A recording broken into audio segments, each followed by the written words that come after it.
Welcome, welcome. And don't worry, we have started, so we'll have the conversation as it unfolds. So, Niven or Niven? Niven. Yeah, exactly. So a couple of weeks ago, which is like maybe 2 weeks ago, I had a coffee with the person who brought us together, whom we owe a fur coat. Colleen's very much a fur coat person, not. But yes, I saw her and Mike about 3 weeks ago for his birthday. It was so lovely. Yeah, so I said to her, well, I think when I next speak to Niven, I'm going to say to her, we owe you a fur coat. Because just to think about even how this conversation started, right? Because this was Colleen saying, I know somebody, you should meet her. You and I speak, we connect, and then later you are now connecting me to another woman. I'm like, I do think that the world becomes a wonderful place when smart, kind-hearted women just get together. But so I guess part of the welcome to the conversation is welcome. This is the official welcome to Future Readiness. We used to have the same platform. It was called Coming Full Circle. And I realized that coming full circle almost made people think that once you reach the end, you're done. You can just knock off. But I was persuaded to look at it as a conversation about the future. So how do we invite people who can drop pearls of wisdom about where the future is actually anything after this moment, right? Yeah. Yeah. So welcome, welcome, welcome. So I'm not going to butcher anything about your accomplishments. It's entirely up to you to tell us who Niven is. Like, how do you answer the question when people go, who's Niven? Besides saying I'm fierce and I'm fabulous and I'm smart and I'm a connector of people. Gosh, somebody asked me to describe myself the other day in one word. Interesting. So I think, yeah, who I am is somebody who feels like she's in the prime of her life, doing exactly what she wants, in the way that she wants, with the people that she wants, really relishing all that I already know, but constantly excited about what I'll still know. And delighted and grateful for all that I have experienced, and looking forward to what I still get to experience, both personally and in work. So from a work point of view, I work as a strategy and culture consultant. I'm a lecturer, I'm an author, and I'm also busy pursuing my PhD. So in 3 years' time, you can call me Doctor too. Oh, I shall remember this, Dr. Posma. I look forward to that opportunity. But, no, but I think just borrowing from my own experience of studying and working, right? It was the balancing act. There came a time where I said to myself, why do I even need this PhD? Like, who am I doing it for? This is too painful. I'd say these things and get myself into a hole. And the way that I got myself out of that hole was by, I think it was a quote from Muhammad Ali. And he said, I hated every minute of training, but I reminded myself that I'd rather suffer now so I could live the rest of my life like a champion. Oh, lovely. So I offer that to you for the moments to come. Thank you. Yeah, he has some real gems, and that's one that I haven't heard before, so I love it. Thank you. So now walk us through your transition. So you do these wonderful, amazing things in a corporatized environment, and then you end up doing what you want, the way you want, with whom you want, at the pace at which you want. How was that transition, and what was that transition? Yeah, so interestingly, it wasn't as much of a transition as on the face of it may appear, or I may have made it sound, because I know when I backed myself a few years ago to start working for myself, but not just for a few years in between big executive roles, but for the next 20 or 30 years.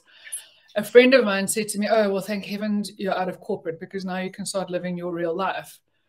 And I said, well, actually, I can understand that was your experience. It wasn't mine. So all of my roles, which have been in corporate, have been in the public sector, have been in the not-for-profit sector, all of them were very consciously chosen, and every one of them felt and still feels like the most profound privilege and an opportunity and a vehicle to really express my purpose and to figure out what my purpose might be, because I don't think it's this thing that is preordained and you have to try to discover it. No, you invent it in the work that you're doing. And so all of the roles that I took on were deeply meaningful to me. And we're far more about, far more than just moving things from an inbox to an outbox and paying the bills. And that said, about 4 years ago when I left Standard Bank and I was thinking, okay, well, now what? It just suddenly occurred to me, and it really was the first time, hold on. You know, if I take on another role, as wonderful as it is, as many opportunities as I'll have to do things in this role, there'll be trade-offs, which now suddenly for the first time feel like trade-offs. And the trade-offs around autonomy and variety, I've never considered a problem before, because that's the deal. You get paid to do a job. You get all kinds of support for that, and you give up some things in response. And all of a sudden I thought, now I think if I take on another role, it'll feel like I'm not able to breathe. And so I have to listen to that. And so, okay, if I want to be working for the next 20 or 30 years of my life, which I do, I mean, I want to be one of these wise old birds wandering around, hopefully not in a caftan. But, you know, I've got things to offer, I've got things to learn, and I get to do it. I don't got to do it, I get to. Yes. Well, why would I want to stop that at some arbitrary age on a calendar and just sit on a stip and think, okay, well, that's it, you know? And of course, that's not something you get to do when you're working for somebody else. I mean, there are very particular dates on calendars, and they're preordained from the moment you start working in that organization, be it a company, be it a public sector, be it whatever. And I thought, no, time to back myself and double down. So what does this look like? And that's pretty much where I started in the last 4 years. And touch wood, the next 20 years have been great. So how did day one feel? Day one of...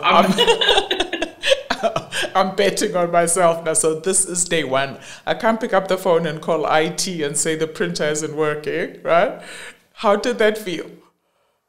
So, you know, I have done this before, and I must say other times it felt a lot more overwhelming. That feeling of 360-degree stress, you know, there's nothing to stand on. I didn't feel it this time, and I haven't felt it this time, because something feels like it's quite fundamentally shifted in terms of this being the long haul rather than a filling time, in terms of how much I know and the resources I've got at my disposal to actually do the things that I want. And friends of mine were really struck in the first few weeks and months when I already said, no, I'm not taking on that piece of work because I really don't want to. God forbid, in a country and a world where people are just grateful for a job, any job, that I sound arrogant. I don't mean to if I do, and I don't feel arrogant. What I feel is clear. This is what I want to do. This is what I'm good at doing. This is not what I want to do or am good at doing. So why distract myself? Why dissipate the possibility and the energy? Let me rather give that opportunity for somebody else. And of course, that's quite a big thing to figure out as an entrepreneur, because you're never quite sure where the next thing is going to come in. So just grab it. And this time I haven't felt that. And it's been very, very, very interesting to contrast it this time to the previous 2-3 times that I had my own business. The sense of clarity and the sense of commitment and the sense of stuff that I bring, chalk and cheese. Isn't that amazing? Because I remember I had my first stab at independence just after I left tourism.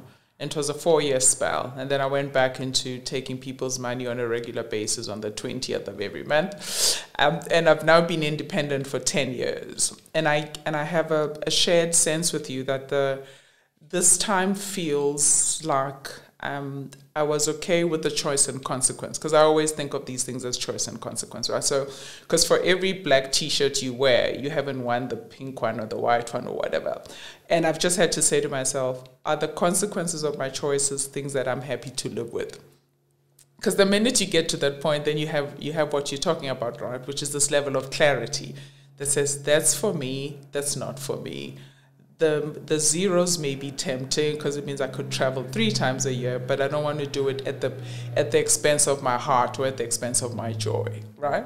So what exactly are you doing now that you are now 4 years into it and day one was okay? What are you doing now? Yeah, so I just want to add to what you just said before I answer your question. The one thing is I'm struck at how many people's remuneration is literally compensation. Yes. I mean, you are being compensated for all the things you don't do because you want to, but you're too scared. Yes. And, I mean, guys, take your cue from that. Yes.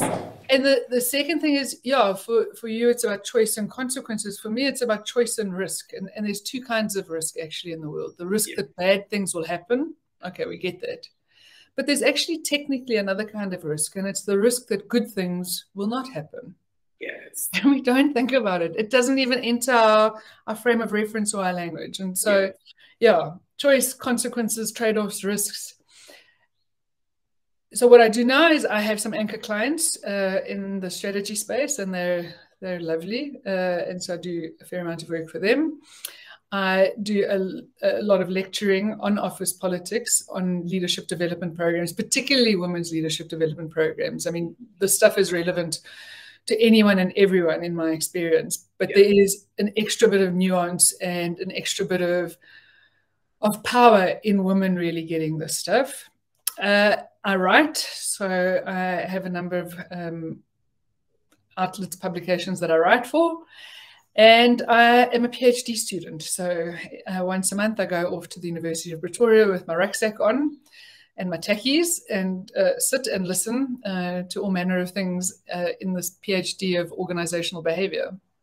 Well, but why did you choose this organizational space to be the place where you deposit everything you've learned, but also everything that you want to continue to learn? Because I'm finding that we have organizations are older than you and I, but still the conversations around how do we make them positive, how do we keep people switched on, and what is the caliber of leadership we're looking for? So why did this feel like a space you wanted to go into? What was missing in what's being offered?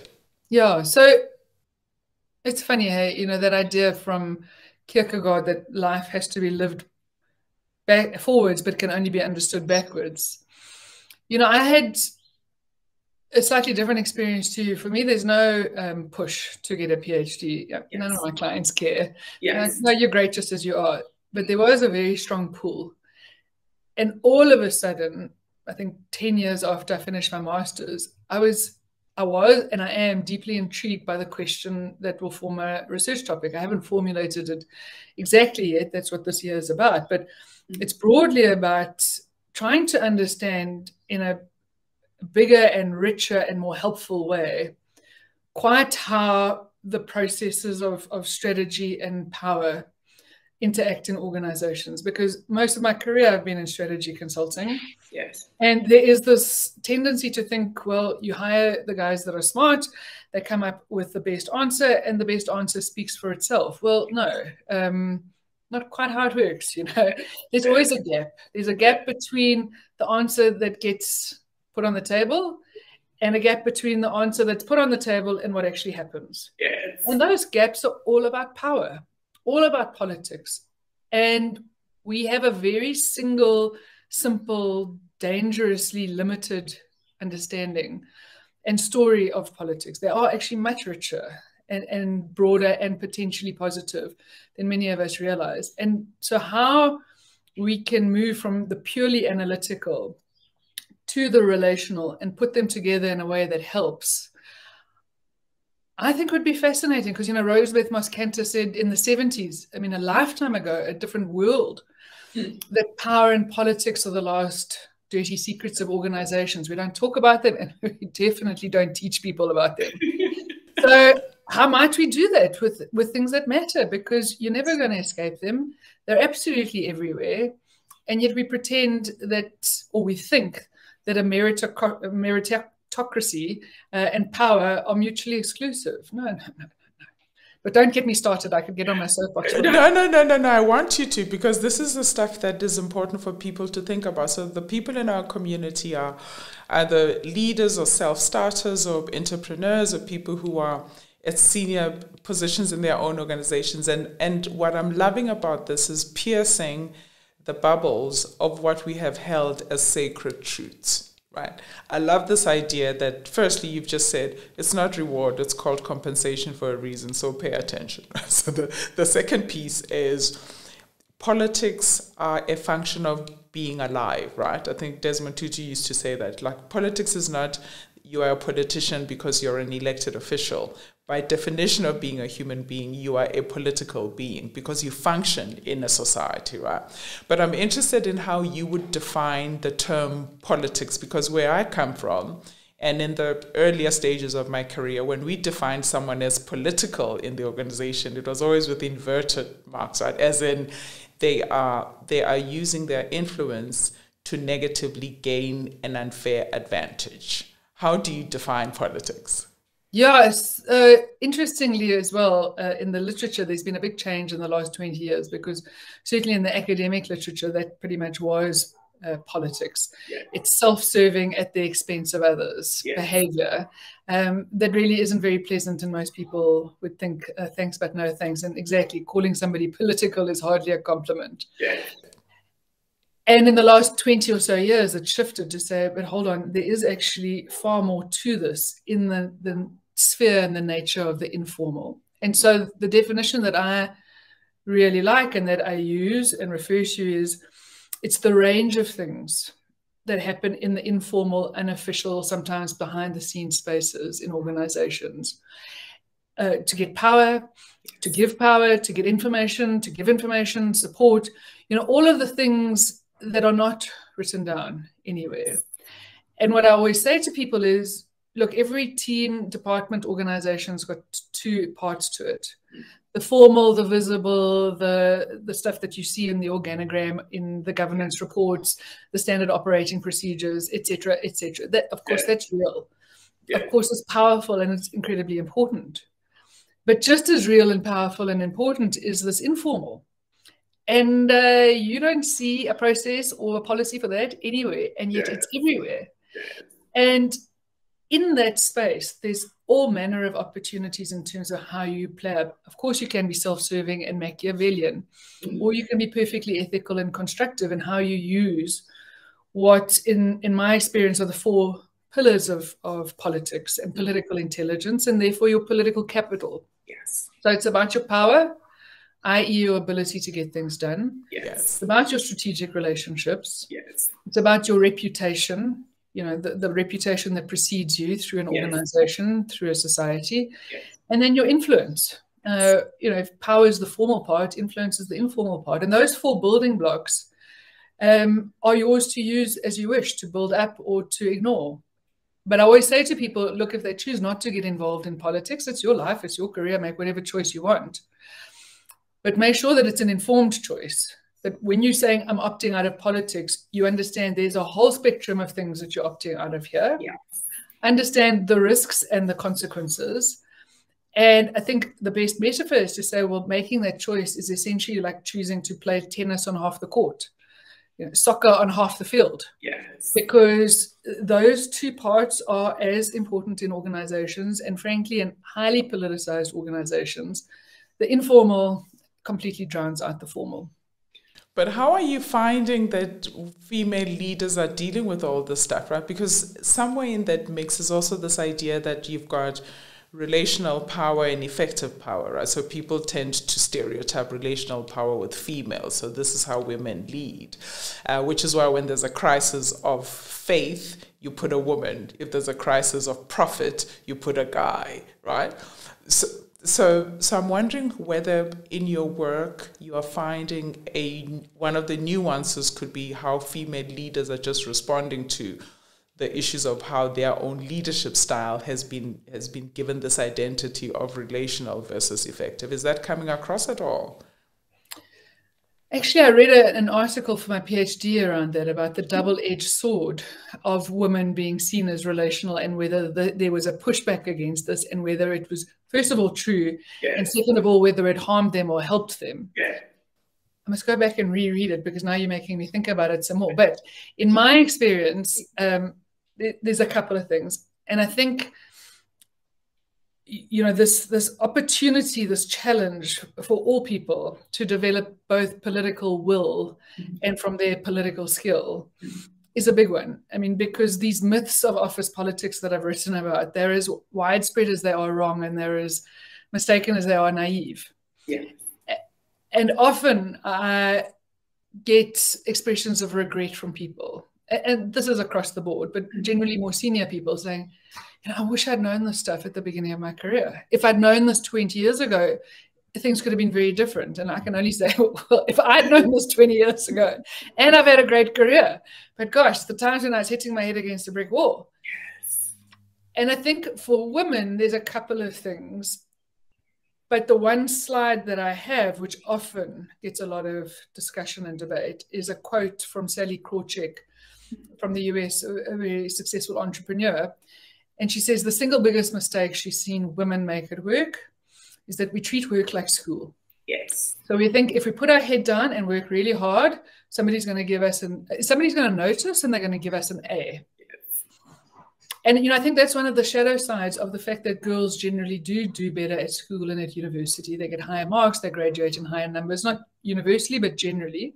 Yes. Is what works for us for the first 20, 25 years of our life. The rules change at work and nobody tells you that. And so you carry on because of your success at school, because of how we are socialized to be more communal rather than individual. It can come as a hell of a shock 20 years later to suddenly realize, hold on, the rules changed and nobody told me. To see things that you don't understand and to try to walk away from the immediate knee-jerk reaction of, no, that's self-serving and that's not nice and that's not what I would do. Okay, well, how am I going to be more effective in this situation? Because it's not just my technical skills. It's not just working hard and hoping for an A. I mean, talent matters, hard work matters. But they're not enough. Yes. You need that power, those relationships, the influence, and the reputation. And I think women, one of the challenges for many women, not all women and not only women, of course. Yes. The challenges for many women is to see relationships sometimes purely as transactional. You need this, I need this. Okay, well, let's do it. To have relationships that you need to take something from, you can't necessarily give back. And I think, look, if that's all you're doing, if all of your relationships and your entire network is extractive and only for you, you've got a problem. Yes. But sometimes it is just functional and transactional. And you can pick up the phone call, pick up a phone to somebody after 10 years and say, look, this is what's happening. Yeah. Whereas a lot of the research in terms of how women see relationships is we've got to deeply invest in them before we can withdraw from them. And that's beautiful, and heaven knows the world needs more of that. But there are other options as well. And a lot of that comes as firstly, a big surprise to women. And then I can almost visibly see them think, oh, no, but that doesn't feel nice. And to try to, not just intellectually, but viscerally get past the distaste, And you're raising so many interesting things because several things have happened for me. I came from the school that said, my work must speak for me, because speaking about my work is not the thing. Please understand this comes from a brand builder. So the idea that... I don't love irony. Oh, it's fabulous. That contradiction is not lost on me. I'm like, really? Now, Miss Sizakele. So that was the first piece. And then the second piece is this thing that says, our family dynamics, we have to start making room for how they impact the way we lead, right? So if you are the last born in your family and nobody ever listens to you, you get to the world of work and you still remain stumm because you think, I don't know how to use my voice. I don't even know if I have a voice. If you are the one in the family who's the first generation, which happens with many people, including myself, you're the first one to go to university, to have some level of material and reputational success. You then take that leadership role and you assume that that's how you can function in the world. So you come into the world of work and you truly just power ahead.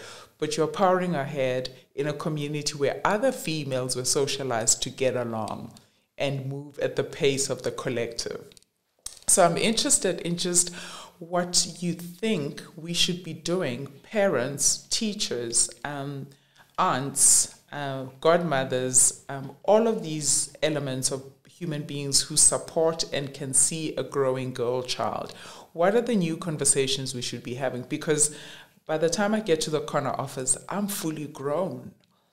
and it becomes a process of unlearning versus learning. So what in your view do you think people should be paying attention to? Because if we want to change the quality of leadership, we have to change the quality of how we're raising these people who are hopefully going to grow up to be women in leadership. Yeah.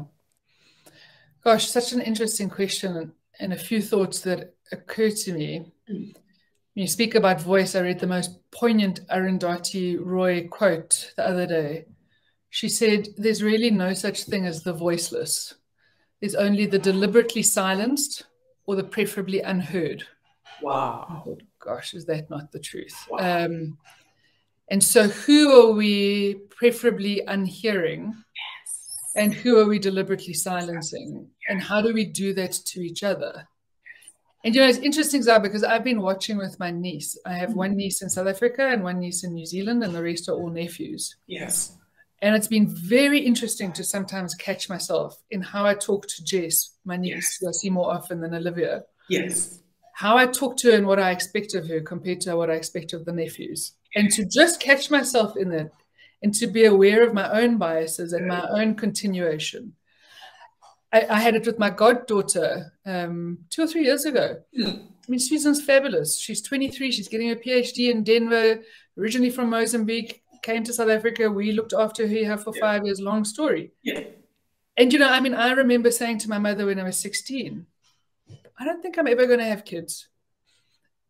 I love children. I can't imagine a life without children in it. But I don't think I want my own children. And my mom was like, you're 16. What do you know? Well, you know, I never did have children. I have nieces and nephews and godchildren and kids that we're guardians to, but not my own. Yes. And blow me down. But Susan says to me a few years ago, you know, Niv, I don't think I'm going to have kids. My first instinct was, you're so young. You're children. Where is this coming from? What is this rubbish? And thank heavens I could catch myself in the moment. But I mean, you know, I was like looking at myself and looking back at myself and thinking, what the actual, you know? So I think for each of us to have that conversation with ourselves, to be aware of ourselves. And then I think it's as much how we raise our daughters, our nieces, as we raise the sons, obviously. And I adore my youngest sister's way of raising the kids. I mean, she's only got 3 sons. Yes. She says it's karma because if she had a daughter, it would have been payback for all the things that she put my parents through. She's the youngest, I'm the oldest. Yeah. But she is having very frank conversations with her boys, who are now teenagers, around women's bodies, around menstruation, around the fact that, you know, maybe you should have a vasectomy until you're ready to have kids, because the things that happen for women in terms of what they have to do to their bodies to stop pregnancies. Yes. And I just thought, you know, and interestingly, in that moment, the first reaction from my side was, that's a bit awkward. And then I thought, no, this is absolutely nonsense.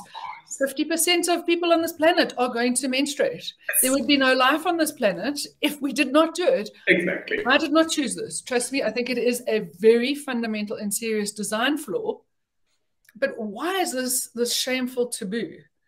And even saying it now on this podcast, I'm like, oh, this feels excruciating. No, but I am loving it. You know? No, I am loving it because here's what I'm hearing you say. I'm hearing you say we also have to unhear the things that we were fed when we were coming up. I was 12, by the way, when I decided I'd be child-free. And like you, I was told I'd changed my mind.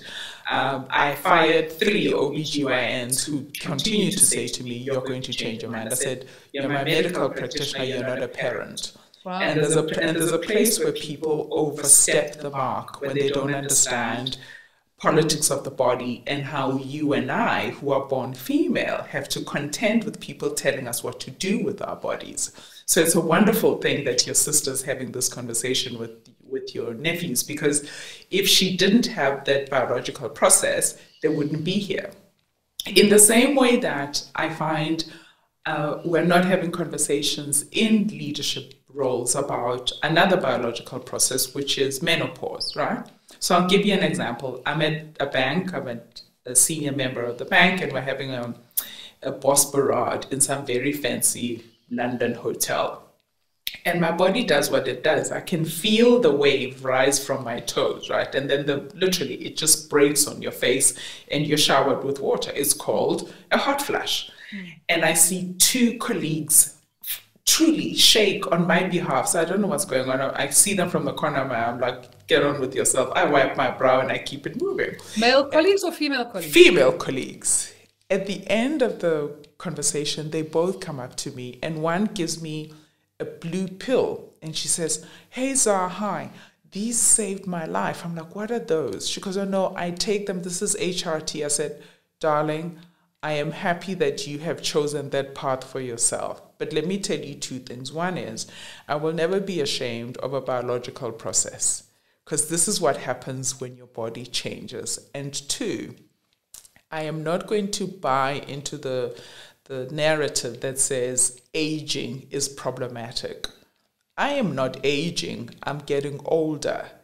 And there's a very clear difference for me. It's getting older is a function of biology. Getting old is a function of attitude. So if you are feeling old, that's on you, because I'm going to rock my mini and I'm off to the dance floor. Oh, that's fabulous. So this area that you're talking about with politics is that I also see it when it comes to the reproductive choice you and I have made, because my work is about identity, right? Whether it's the identity of the individual, the identity of the brand, the identity of a corporation, but it's about identity making and meaning construction. So I'm interested in whether female leaders are also aware of how we other one another on the account of the personal choices we have made. When we had a bring a girl child to work day, I'd say, I'm taking the day off because I don't have a child to bring. You know, like, no, you can't take the day off. You've got to bring someone up. But you have just said it must be my child. I have a goddaughter. Can I bring her? No. Okay, I'm going to take the day off. So you have the design of policy that can be exclusionary. And I'm wondering whether in your conversation with female leaders, these are the things they're thinking about, not just diversity as in let's bring in more females or let's bring in more females who are black, but truly, truly going to the nuances of inclusivity as opposed to just the performative things that we're seeing around the world. What's your sense? What's been your experience? So interestingly, I haven't had those kinds of conversations. I reflect a lot on my thoughts around this, but the women leaders that I've been speaking to, that hasn't come up in conversation in the last few years. Certainly it came up when I was at the Businesswomen's Association, and I think this othering spot on. And I think there's a range of things here to think about. The one is, I remember reading a few years ago, I was still at the South African Reserve Bank, and I was reading something from the Bank of England. And a report came out and said that the British economy was menopausal. And I looked and I said, menopausal? And they went on to explain, I mean, somebody had obviously asked them to clarify as well, in the way that I was when I'd read this report, or it was a press conference. I can't remember the exact details. I just remember the content. And this person, this highly technical central banker, yes, the British economy is past its best and most productive years. And I thought, this is the 21st century. This is in an environment that is very technical. You know, there's a lot of care and concern around language and how we include people. And you've just said that with a straight face. And this is the metaphor out of all the metaphors available to you in the English language, or all the metaphors you could invent. This is the one you know, past your best and most productive years. And I thought, you know, does that not say just volumes?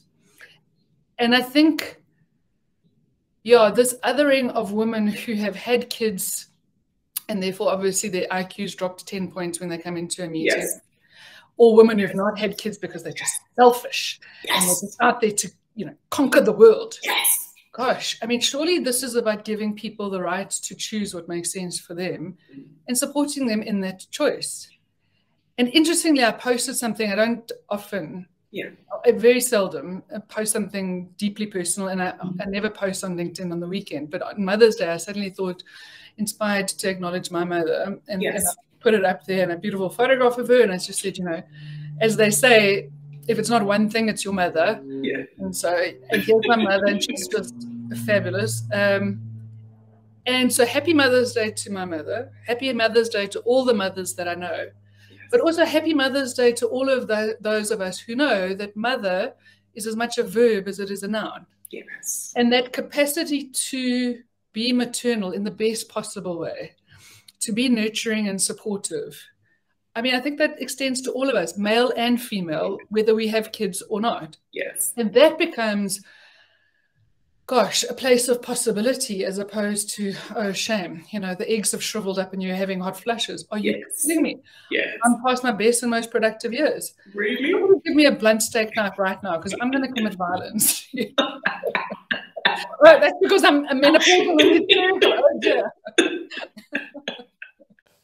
Yes, your hormones are out of control, so that's exactly why you're going to be doing this. But I think part of what we're discussing, people may think these are not the nubs that leaders are dealing with, but you and I think share the understanding, which is the extent to which we are self-aware improves the quality of our leadership. Because it's not just who am I, but who am I in this environment? Who am I in relation to others? Who am I in relation to people who have influence? Who am I in relation to people who have attributes that I might like to grow into? So then you get either mentors or sponsors or ambassadors or advocates or any other term that's chosen in the world of work today. I imagine me as a 25-year-old. I've graduated at the top of my class. I've been recruited by a management consulting practice because they wanted the best ones and they found me.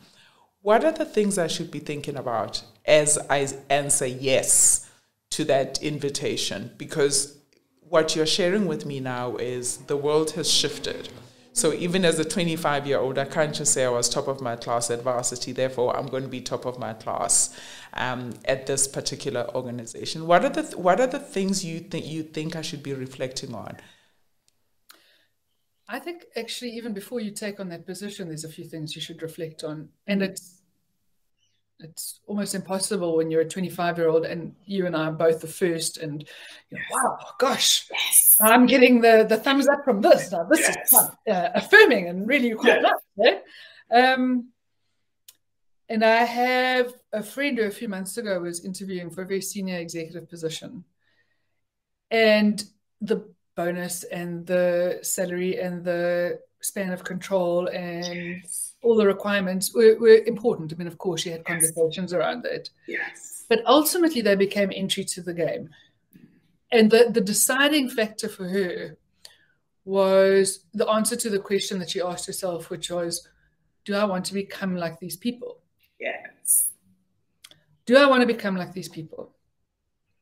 And frankly, if the answer is no, run like hell. Yes. Well, what are you doing to yourself?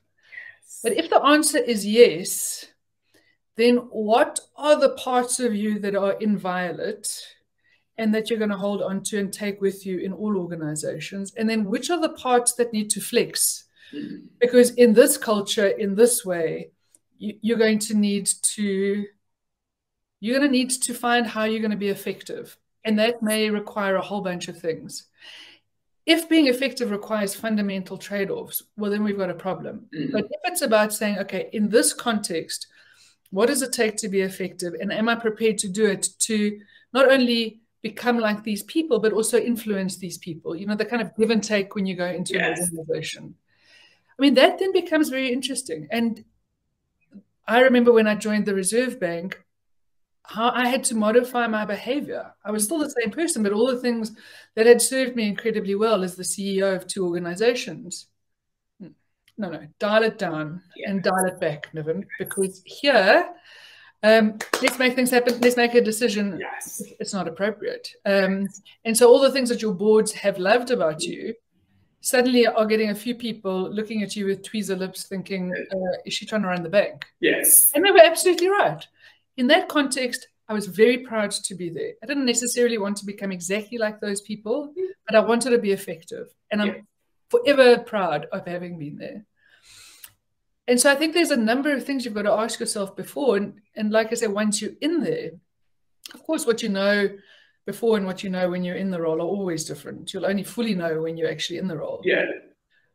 But again, it's about, what am I prepared to do here to be effective in what ways? And how might I flex and learn and not just fit the culture? Because yes, this is the mantra, come and fit the culture. No, how do I contribute to this culture? Yes. That's a different thing. How do I recognize and respect it enough to want to be part of it, but also want to push the boundaries? Yes. Not overthrow everything, otherwise you're probably in the wrong place and you're not going to get much support, but contribute. And it's always about the people and the purpose and the impact and the degree to which it's aligned with who you are and who you want to be and who you see yourself becoming. I had a friend, such a dear friend, one of my oldest friends, a few years ago, had a terrible nervous breakdown. And I was so moved when she went to, she had a psychiatrist and a psychologist and an occupational therapist. Yes. Occupational therapist, what's that about? But out of all the help that she got, and now she's absolutely fine and flourishing again. But it was this occupational therapist who sat down with her. And instead of asking, she's presenting with major depression and a real breakdown. Instead of asking, what's the matter with you? This OT's first question is, what matters to you? Yes. And frankly, if what matters to you is being ignored and trampled on every day, something is going to give. So many thoughts. I'm sure I could have even more that I could throw at you, but those are the ones that immediately came to mind. But also, you are asking us to do this following. You are asking us to pause and have a clear understanding of what's required of us and what we're willing to give and what we're not willing to give, right? So what came out for me is this idea that agility is not self-abandonment. Oh, beautiful. I love that. Because sometimes you think being flexible means I must give everything they want. No. It can't be at the expense of yourself, right? Because I remember when I finally had an opportunity to sit with the CEO of this bank at which I worked, and I asked them, what sort of person succeeds here? And they didn't answer the question, but I didn't know that they didn't answer the question because I'd already fallen in love with the challenge, right? And that's another thing that I think as young people we have to look out for, like, don't fall in love with the challenge, right? Understand the culture, because your ability to deliver against that challenge is truly, truly predicated on the culture in which that challenge exists. The second piece was, much like you, incredibly enthusiastic, and I always want to make an influence wherever I am. I decided on the term influence to be my North Star long before it became a conversation on social media about being an influencer. But I always just choose places where I think I can be of influence, and I know I am going to leave when I feel that my circle of influence is shrinking. In this particular instance, literally, I could feel myself move from a grape to a raisin. Well, that's adorable. And the clinch, I guess, was a conversation when I was then told, you are not the CEO of this bank. And I knew that I wasn't, but also I had no desire to become the CEO of the bank. But what that communicated to me was, you see me as competition, and I see myself as a contributor. We are on two different planets here. So by the time that relationship ended, there was a lot of pain on my part because at some point it made me question my ability to be part of a team. Right, because you do, however independent you are in your own constitution, you also want to feel that you can be part of a team. So I did take some personal knocks and just reflecting on, am I really good with other people? Can I play nicely with other people? Or who are the people that I play nicely with? To your point, right, of do I want to be like these people? Which is a very important question. But you just reminded me of that question, because the thing I did ask, though, was, if I'm the first creative hire, will I be the only crazy in the zoo? Because it can get lonely. And I was told, no, we want you specifically for your craziness. And I said yes. And much like you, or much like any other person who knows what it's like to be liked for laughing loud, and once you say yes, then they say you please that just lower your volume, just use your inside voice. So every day truly felt like I was just shredding water and slowly moving from that grape to that raisin. So I'm grateful for that lesson, because just like you and I are sharing now, we're offering these things as examples for other people to watch out. Of course, I know when you're 25 and somebody who's 50 is telling you the stuff, you go, oh God, that's your problem, you know, boomer, sit down. Yes, and the world is different. No. The world still revolves around the same things. For as long as there are human beings, there will be politics. And as long as there are politics, you will be called upon to reflect, to overcome, to engage, and to deliver in all these interesting ways, right? 100%. And, you know, I think at the same time, there are some things you can only learn by going through. And you know what? Going through can be a crucible experience that just reminds you yet again what actually matters. It can be a redemptive experience because you reinvent yourself at the end. It can certainly be an incredibly powerful experience in terms of empathy, in terms of really, I get this from the inside, not just nodding sympathetically from the outside.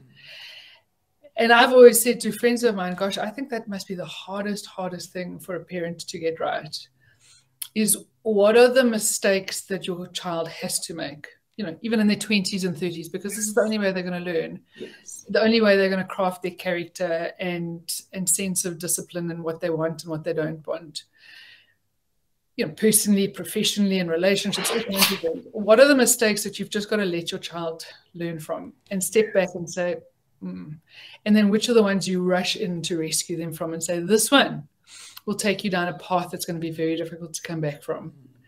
You know, I think that is an enormous dilemma. I mean, I can see one or two relationships that I had to have to learn from. Yes. And then I can see other members of my family, those relationships ruined their life. Yes. How do you know where it's going to end up? And so being aware, not being sucked in, not suddenly waking up after 20 years with golden handcuffs and creeping non-choices, and making the choices that are consistent with what most matters to you. I think, you know, that's an ongoing practice. And I'm not, again, by any stretch of the imagination saying that the only way for fulfillment is to do your own thing. Nonsense. I mean, I know many fulfilled people doing many different things. There are multiple paths open to each of us. Take the path, reflect on the path, constantly check the path. And like I say, make sure that you're on the path that you thought you wanted to be on when you first started, because that will twist and turn and you will change. And so where does that leave you? But also when you're on that path, right, always have the constant conversation with yourself, which is, am I becoming a better version of myself, or am I becoming removed from myself? Yeah. But if people have got school fees, Niven, really, to pay, are you saying they must just abandon their big paying jobs and just go and find themselves? What are you saying? How much punishment should people absorb? Yeah, so this is so personal, so contextual, so up to each person to make sense of. And far be it from me to give anybody a blanket instruction for their life, precisely because it's their life, you know. I suppose the thing that strikes me often, though, and the things that people find interesting about the choices that I've made and been able to make are a couple of things. One, I was lecturing to some up-and-coming executives at a bank the other day, and the one person was saying, yeah, but you know, the challenge here in terms of going on to do things that we might also want to do is there's so many lines of credit that are given to us. And it's so appealing. So you take them and then suddenly you can't afford to leave. Yes. And that's not just at their level. I mean, at the same bank, I know a number of people who work there. We're talking very senior levels, yes, where the bonuses are so large, they get paid out in 2 or 3 tranches. And those bonuses are spent before they've even been gotten. You know, so this is not just people who are trying to pay the bills. Yes. This is people who've got plenty of money to pay plenty of bills. Yes. They've spent that bonus before they've gotten it. And so, you know, we then got into a long discussion around black tax, which I think is huge and real, and I can't possibly speak to. It's not part of my frame of reference. But you ignore the reality of it, the social pressure, the financial pressure of that, I think at your peril. As anybody trying to understand what other people are going through, and as the person who's going through it and who might be drowning under the weight of these expectations and obligations. And I think it's up to each of us to figure out which of these things are real. They're real, valid reasons, and I recognize them as such, and I live with them. And then which of them are excuses? Yes. And it sounds like a hell of a convincing and compelling reason. It's actually, in my case, in my instance, an excuse. And you know, kids often come up with this one. And I read such a fabulous interview in the U the other day. People think it's hilarious that I read The Atlantic, The New Yorker, The Financial Times, and the U. But I think And you should. Flipping good at magazine. It's a balancing act. Yeah, and it's the zeitgeist of the Yes, of course. Anyway, so they had an article a few months ago about this family whose daughter was severely disabled. And of course, for many people, that would be the reason that they're going to stay put and make sure that she gets all the best care that she possibly can, because who knows how long she's going to live. For this family, it was the reason they were going to take her to see the world. Awesome. They were going to up their jobs. They were going to do whatever they wanted to give this child the fullest possible life for as long as she had.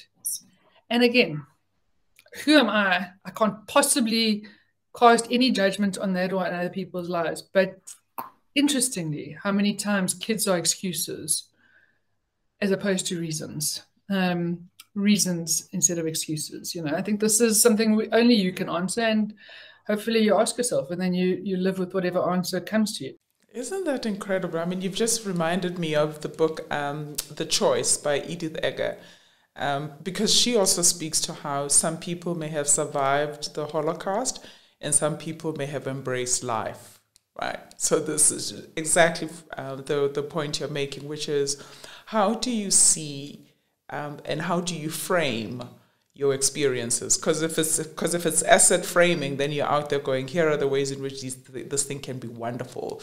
But if it's deficit framing, then it is, here's the ways in which these things are limiting. But I love that. I love that you are challenging not just those of us in leadership positions outside of corporate or inside corporate, but also those of us who are in leadership positions in our families, right? Because leadership is not a come to this building on Main Street and you will therefore be a leader. Leadership is exercising your influence from wherever you are. And that could be as a big sister, it could be as an only brother, it could be in whichever sphere of life that you are. I was speaking to a group of women the other day and I said to them, is there a difference between leading like a woman and leading like a human? And they looked at me and they said, what are you smoking? But it started a conversation, right? Because some people actually said, of course I lead like a woman. That's why I'm on this woman's leadership course. And then I said, so are you suggesting that your gender is, or at least your being is subservient to your gender? What are you saying?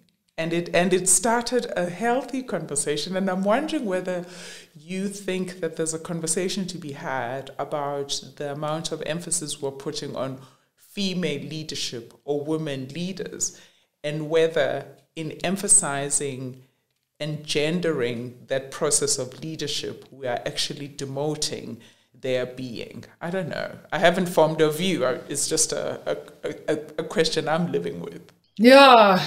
And it's a powerful question, and I think there are so many strong debates on either side. I remember when I was at the Businesswomen's Association, on the one hand, a lot of pushback from a lot of women saying, do me a favor, I'm very good at what I do. That's my identity. The gender is secondary. Why are we, in your language, why are we leading with this? Yes. And then, of course, equally compelling evidence about the fall-off rate in organizations all across the world. Women start at equal levels and then suddenly disappear in the top ranks. How much of that is societal and systemic and the kind of second shift that most women have to work when they go home? And I've lectured to women all over the world, and cultures are vastly different. But you mentioned the second shift, and pretty much every woman knows what that means. I don't know what it means as a person without kids, but if I had elderly parents, if I was one of those sandwich generations where, you're having kids later, so your kids are younger when you're older and your parents are living longer and you're having to look after both of those. I mean, that burden of unpaid care work falls to women. I remember talking with many CEOs who were female, many of whom had house husbands. And they said, but when their child is sick, they want me. When something needs to happen with our parents, it's not my brothers. I need to sort this out. And how much of that is a choice and how much of it is that an expectation from society, which we ignore at our peril because it's informing the reality of the context in which women are working. But no, you need to come to work and not just be an equally professional. Okay, but hold on a second. And so there's actually a fantastically interesting article that came out in Harvard Business Review in January called The Tolls that some, I'm going to butcher the title, but it's essentially about the tolls that some people pay at work while others cruise on an open highway. Yes. And what I love about this is this metaphor of tolls is one that we can all relate to. And they talk about the other. So we can all be an other through gender, through race, through background, through language, through qualification, through all manner of things, through a strategic change where suddenly our focus and our abilities weren't as important as another focus and ability. Yeah. And so I love this idea that we can all sit on the outside of an in-group that's cruising the open highway and we're having to pay all these tolls. But of course, I think it disproportionately falls onto women and minorities around this toll, these tolls, and they're three. They talk about the toll of influence, yes, toll of opportunity, and then the toll of scrutiny, where you're not seen as an individual, you're seen as, oh, this is what women do. Yes. This is what Black women do. Yes. See, and especially when you're in the minority, oh, this is what creatives do. Oh, yes. A bit much. Yes. And so I think this is an ongoing debate. And I think it was Audre Lorde who said there's no such thing as a single issue struggle because none of us live single issue lives. Yeah. Am I primarily a human being in a world where sometimes, frankly, I'm ashamed to be a human being? Am I primarily a South African, a woman in her 50s? I mean, these are endless questions, Yes. But I could speak to you for 10,000 years, but I suspect you have 10,000 other people to go and influence and just brighten their days. But this has been super, super fantastic. And I'm hoping you're going to come back because you've just dropped so many wisdoms. I'm sitting here going, we need another 10 sessions with Niven. Just so we need a dinner. So just so that we can truly just broaden this conversation. So before I let you go, I would like you to just reflect on if there was a thing you wanted leaders to know today, if there was a one thing you wanted leaders to know today, what would that be? Either something to know or something to do. This comes from a good friend of mine, Fortune. She said it beautifully, and so I'll repeat her wisdom. She said, leaders get the behaviors that they demonstrate and that they tolerate. Yes. Connect those dots and then don't be surprised at what you're getting back at you in terms of a culture, in terms of delivery, in terms of an energy, in terms of all kinds of things. And you could substitute leaders for parents, right? Substitute leaders for anything, Wow. Mic dropped. As my goddaughter would say, she goes, Auntie Zara, shots fired. Thank you, darling. Can I use that? Yes, you can, but tell them I said it. So there we go. So Nala would have said shots fired. So thank you so much for this delightful chat. And I'm hoping, of course, we need to have dinner and things that have some rotten grapes in them. But until we speak again on this platform, I wish you clarity and courage, and may the road rise to meet you, as always. That's so lovely. Thank you. Until soon. Take care. Bye. From now on, Full Circle will be called Future Readiness with Zara, and we'll still have those thought-expanding conversations and the streams of encouragement that you enjoy. If you're already subscribed to Full Circle with Zar, you are automatically subscribed to Future Readiness with Zar, and you can continue to listen to all the conversations on the podcast platform of your choice. But also let me know if there are any specific topics or guests you would like us to host. Enjoy, like, and share. And until the very next time, I wish you clarity and courage.